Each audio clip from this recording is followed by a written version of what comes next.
ओम श्रीमन नारायण। नारद जी बोले, हे राजन, यह कहकर धर्मदत्त ने द्वादशाक्षर मंत्र को सुनाकर तुलसी मिलाकर उसमें जल मिलाकर उसके ऊपर छिड़का।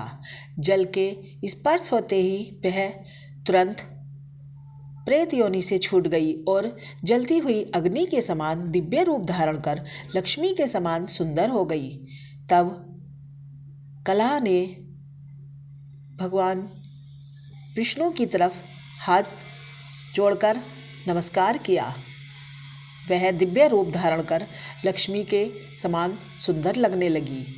तब वह ब्राह्मण को प्रणाम कर दोनों हाथ जोड़कर हर्षित वाणी से बोली, हे द्विश्रेष्ठ, आपकी कृपा से मैं नरक से छूटी, पापों में डूबी हुई मुझको आप नौका बन गए। नारद जी बोले, तब कलह ने विष्णु के रूप को धारण करने वाले देवताओं से युक्त एक प्रकाशमान विमान को अपनी तरफ आते हुए देखा।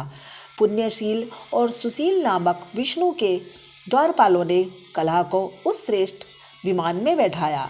तब धर्मदत्त ने विमान को आश्चर्यपूर्वक देखा और विष्णु रूपी उन गणों को देखकर दंडवत प्रणाम किया। उन दोनों द्वारपालों ने उस ब्राह्मण की प्रशंसा करके धर्मयुक्त वचन कहे।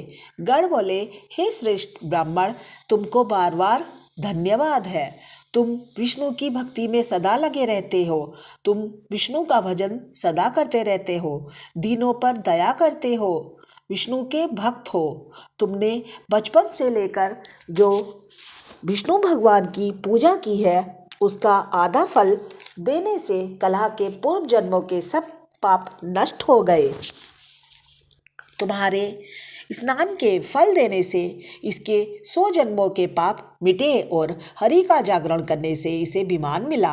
अब नाना प्रकार के भोगों को भोगने के लिए यह बैकुंठ को जा रही है। तुमने कार्तिक में जो दीपदान किया उससे इसे तेज मिला और तुलसी में जो पूजन किया तथा कार्तिक के व्रत से जो तुमने इसको पुण्य दिया, इसीलिए यह विष्णु के समीप जाने की अधिकारिणी हुई है।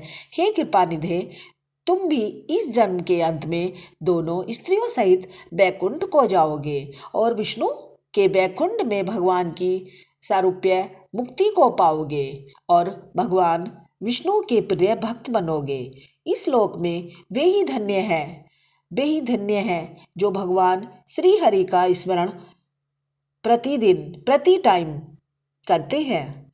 जो मनुष्य भक्ति पूर्वक भगवान की आराधना करते हैं उनको कोई वस्तु दुर्लभ नहीं है। उनको धन धान्य सब कुछ भगवान विष्णु के भजन में है। जिनका नाम लेने से मनुष्य उत्तम गति को प्राप्त होते हैं, जिनके नाम से ग्रह द्वारा पकड़ा हुआ हाथी मुक्त होकर भगवान के समीप गया। तुमने भी भगवान विष्णु का जो आराधना किया है उसके प्रभाव से कई हजार वर्ष तक तुम सुख भोग कर भगवान के समीप निवास करोगे।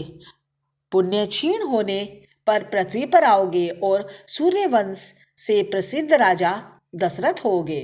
ये दोनों स्त्रियां भी तुम्हारे साथ रहेंगी तथा तीसरी यह कला आधे पुण्य की अधिकारिणी भी तुम्हारी स्त्री होगी। उस जन्म में भी विष्णु भगवान तुम्हारे समीप रहेंगे, अर्थात तुम्हारे पुत्र बनकर देवताओं का कार्य करेंगे। तुम्हारे इस कार्तिक व्रत से बढ़कर यज्ञ, दान, तीर्थ आदि कोई नहीं है।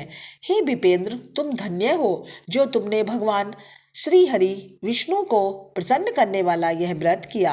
तुम्हारे इस व्रत के आधे पल का पुण्य मिलने से ही कलह भगवान विष्णु लोक को जा रही है।